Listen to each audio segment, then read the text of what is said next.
বর্তমান সময়ে প্রেম, প্রীতি আর চায়নার তৈরি ওয়ান টাইম বলপেন যেন একই রকম। প্রেমের শুরুতে চাকচিক্যময় চায়না তৈরি জিনিসপত্রের মতো হলেও মেয়াদ উত্তীর্ণ হওয়ার আগেই তা নিজে নিজেই নষ্ট হতে শুরু করে বা নষ্ট হয়ে যায়। ঠিক এমনটাই প্রেম হবার পর my sweet heart, my world ইত্যাদি ইত্যাদি। প্রেম থেকে বিয়ের পর চলে নানান পদের কথার ফুলঝুরি। প্রেম মহান, প্রেম শাশ্বত, অথচ এই সময় এসে তা দাঁড়িয়েছে নষ্টামি আর খেলার বস্তুতে, ভণ্ডামিতে। প্রেমের সঠিক সংজ্ঞাটাকে নষ্ট করে ফেলেছে শরীরে গরম থাকা আজকালকার ছেলেমেয়েরা। যে প্রেমের মর্যাদা ধরে রাখতে পারে না বা পারবে না, সেই প্রেম কেন করতে যাও এ যুগের মা বাবারা। চোখের দেখায় যে প্রেম তা নষ্টামি, ভণ্ডামি। মনের চোখে যে প্রেম দোল খায় তা হলো সৃষ্টির সেরা প্রেম। প্রেম হলেই বিয়ে শর্ত কয়েক মাসে শুরু, তারপর বিয়ে। আরে বাবারা, 2-1 মাসের প্রেমে কি উভয়কে জেনে বা চিনে ফেললে এত সহজ প্রেম?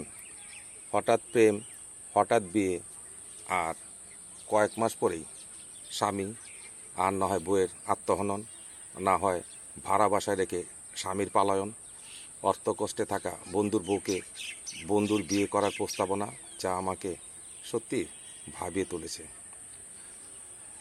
16,000 বা 20,000 টাকা বেতনের চাকুরের প্রেম, তারপর পালিয়ে বিয়ে, তারপর শুরু বউয়ের নানা রকম রূপচর্চার সামগ্রী ও নানান চাহিদার জিনিসপত্র ক্রয় করতে করতে স্বামীর অবস্থা কাহিল। এর মধ্যে মেয়ের পক্ষ মেয়ের জামাই বরণ করতে জামাইকে শ্বশুরালয় নিমন্ত্রণ।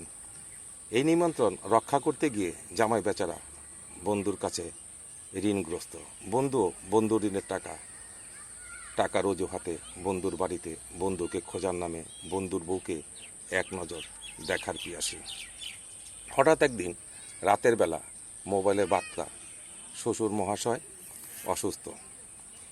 কি আর করার, আবারও আরেক বন্ধুর কাছ থেকে ঋণ করে বউকে সাথে নিয়ে শ্বশুরালয় গমন। জামাই বাবাজি একদিন শ্বশুর বাড়িতে থেকে ঢাকায় আগমন করে কর্মস্থলে যোগ দিয়ে রাতে বাসায় ফেরার পর মোবাইলে বার্তা, শ্বশুর মশাই পটল তুলতে চলে গেছেন। এবারও ওর কাছ থেকে টাকা ধার চাইতে চাইতে বেজে গেল সকাল 10টা। টাকা জোগাড় করে ঢাকাইয়া রেওয়াজ অনুযায়ী বাকরখানি ও মিষ্টি নিয়ে শ্বশুরালয়ে পৌঁছাতে জোহরের ওয়াক্ত হয়ে গেল। জামাই দেরি দেখে বউ তেলু বেগুনে চলছে জামাইয়ের উপর কথার খড়গ। জামাইয়ের হাতে মিষ্টির বাক্স দেখে তো বউ আরও তেলু বেগুনে হয়ে নিজ বাড়িতে চরম অপমান করতে করতে বলল, মিষ্টি কেন এনেছ? জামাই কি বলবে, এত লোকের সামনে কিছুই বুঝতে পারছে না। শেষে তার বউ বলে উঠল, মানুষ খুশির খবরে মিষ্টি মুখ করায়, আর তুমি কি না আমার বাবার মৃত্যুর খবরে খুশির খবর মনে করেছ? জামাই কি বলবে কিছুই বুঝতে পারছে না। নীরবে অপমান সহ্য করতে বুকে পাথার সময় চাপ হজম করছে। জামাইয়ের হাত থেকে মিষ্টি ও বাকরখানি ছিনিয়ে নিয়ে বউ আছড়ে ফেলে সব নষ্ট করে ফেলে বলল, তোর মিষ্টির গুষ্টি কিলাই। জানাজা শেষে চাচা শ্বশুর জামাইকে জিজ্ঞাসা করলো, মিষ্টি ও বাকরখানি আনার উদ্দেশ্যটা কি? জামাই চাচা শ্বশুরকে বলল, আমাদের ঢাকাইয়াদের রেওয়াজ, আত্মীয় পরিজন কেউ মারা গেলে আমরা বাকরখানি ও মিষ্টি নিয়ে সেই বাসায় যাই। তারপর মুর্দাকে দাফন করার পর মৃত্যু ব্যক্তির বা মুর্দার ব্যক্তিদের পরিবারের সদস্যদের নিয়ে তাদের বুঝিয়ে সুঝিয়ে খাওয়ার সাথে সাথে আত্মীয় পরিজনরাও খায়। আবার বাসার কাছাকাছি হলে একটানা শোকের 3 দিন আত্মীয় পরিজনরা খাবার এতে পাঠিয়ে দেয়। চাচা শ্বশুর জামাইয়ের এমন কথা শুনে যেন আকাশ থেকে ভেঙে পড়ল।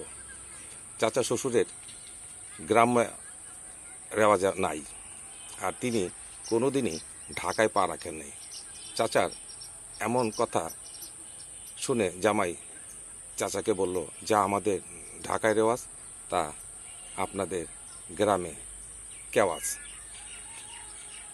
দাপন শেষ করে জামাই সোজা হাঁটতে শুরু করেছে বাস স্ট্যান্ডে। সংসার জীবনের 6 মাস হতে না হতেই প্রেমের মোহ কেটে শুরু হলো দাহ, অতপর তালাক। বেশ কয়েক মাস পর ছেলেটি শুনল মেয়েটি বিয়ে করলো তারই এক বন্ধুকে। সেখানেও নাকি চলছে প্রেমের নামে টানা হেঁচড়া। সবাই ভালো থাকবেন। আসসালামু আলাইকুম।